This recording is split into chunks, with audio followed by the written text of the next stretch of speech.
Reading for July 2nd, entitled, Keep Climbing. And be not conformed to this world, but be ye transformed by the renewing of your mind, that ye may prove what is that good and acceptable and perfect will of God. Romans chapter 12, verse 2. God will accept nothing less than unreserved surrender. Half-hearted, sinful, professing Christians would spoil heaven were they permitted to enter. They would stir up a second rebellion there.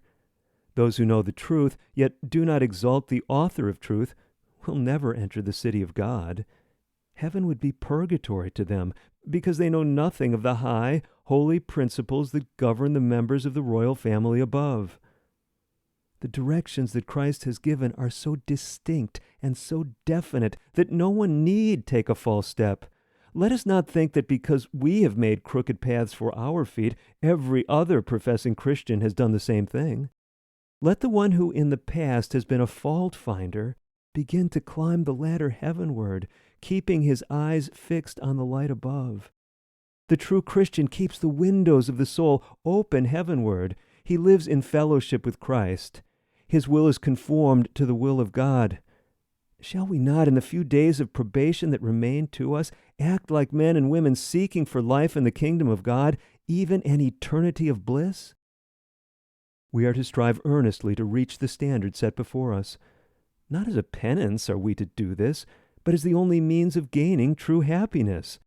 The only way to gain peace and joy is to have a living connection with Him who gave His life for us, who died that we might live, and who lives to unite His power with the efforts of those who in this life are striving to overcome. Holiness is constant agreement with God. Shall we not be that which Christ so greatly desires us to be, Christians in deed and in truth, that the world may see in our lives a revelation of the saving power of truth? This world is our preparatory school, and while here we shall meet with trials and difficulties, but we are safe while we cleave to Him who gave His life as an offering for us. In the lower school of earth, we are to learn the lessons that will prepare us to enter the higher school, where our education will continue under the personal instruction of Christ. Then He will open to us the meaning of His word. We cannot afford to miss the privilege of seeing His face and of hearing the gospel from His lips.